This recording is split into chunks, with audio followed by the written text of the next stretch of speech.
I bet you didn't know about these ancient monks that were around before the Jedi. These ancient monks were from a frozen mountain world, meditating beneath prayer flags, listening to the Force with their hearts and minds. They studied the Force when most civilizations thought of mystics and wizards or demons. Their chants echoed across icy cliffs. Their symbols would later become the sigils of Jedi, Sith, and even the Galactic Empire. But what did they believe? How did a small community of mountain mystics shape the greatest legacy in Star Wars? And why, in the time of the Clone Wars and beyond, were they nearly forgotten? Wait until the end, because you'll discover how one of the most iconic images in all of Star Wars traces directly back to the Dai Bendu. The story begins on Ando Prime, a snowy mid-rim planet where Force Nexus pulsed through the Andobi Mountains. By the 38th millennium BBY, a nomadic species called the Talons lived there, and among them arose the Order of Dai Bendu. The Dai Bendu were peaceful monks, devoted to numerology and the mystical study of the Force.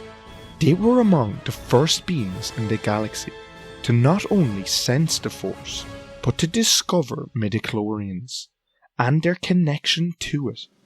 They weren't warriors nor conquerors, but seekers. They meditated, chanted, and recorded the unseen mysteries of the universe in symbols and patterns of numbers. It's here that Darth Sidious's words ring true. Before the Jedi Order, such Force-sensitive beings were isolated, some regarded as wizards, others as demons. The Dai Bendu were exactly that, mystics so strange that to outsiders they could have been holy men or dangerous sorcerers.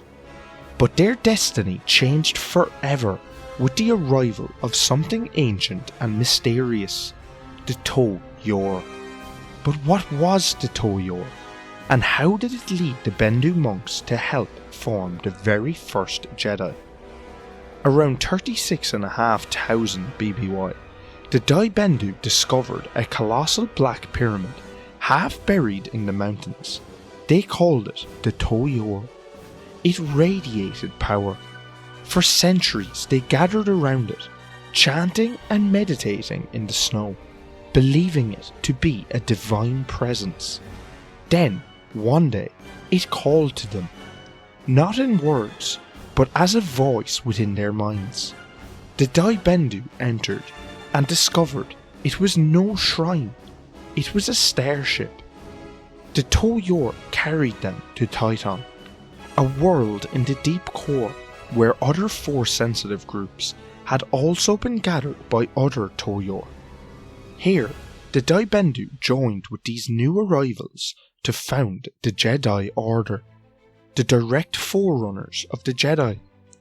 Even the name Jedi carried the Bendu's influence. It combined the Dai Bendu words Je for mystic and Dai for center.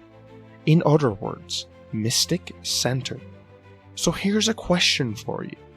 Do you think the Jedi should have stayed closer to their Bendu roots, focused on balance and mysticism, instead of becoming soldiers of the Republic?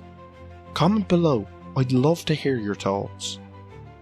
But after joining the Jedi, did the Dai Bendu fade into history, or did their teachings continue to shape the galaxy in ways few remembered?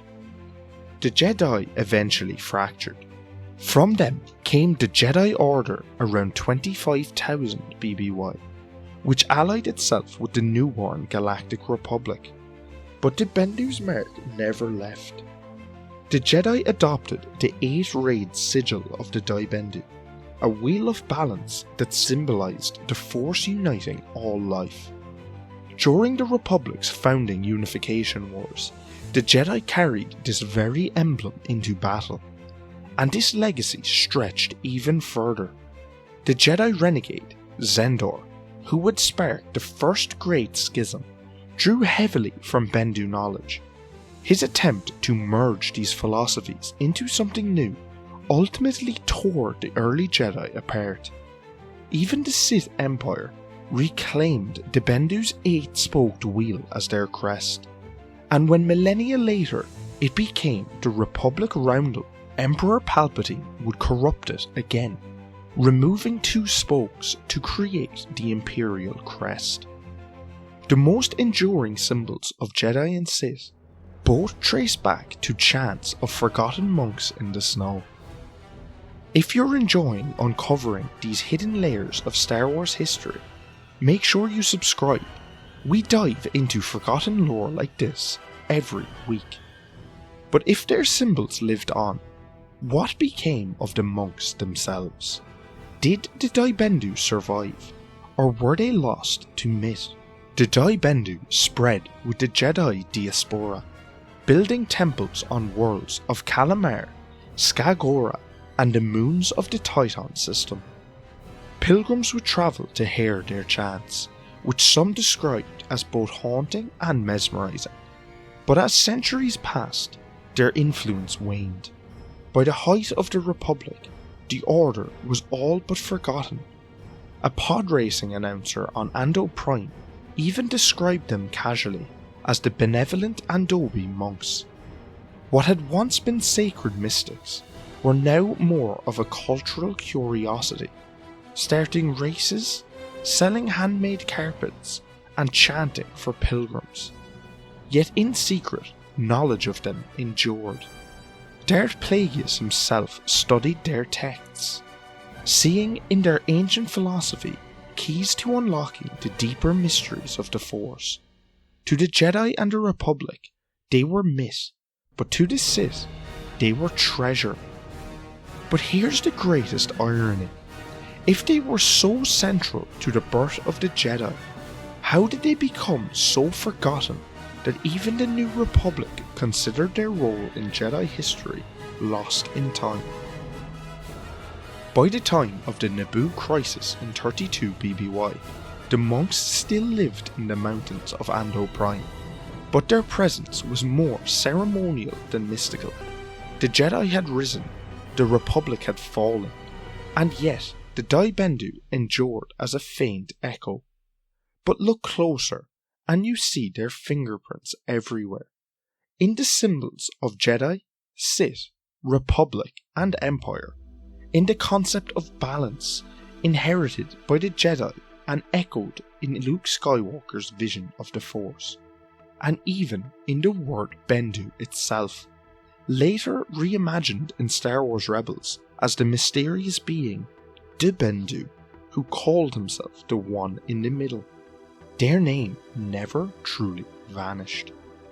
So when you see the Imperial crest or the Republic roundel, remember, it's not just an emblem, it's an echo of the Dai Bendu monks, the forgotten mystics whose chants in the snow shaped galactic history more than any Jedi ever realised.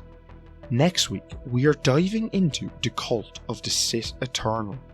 You won't want to miss it. If you are enjoying these videos, consider becoming a channel member, and let's uncover the galaxy's greatest secrets together.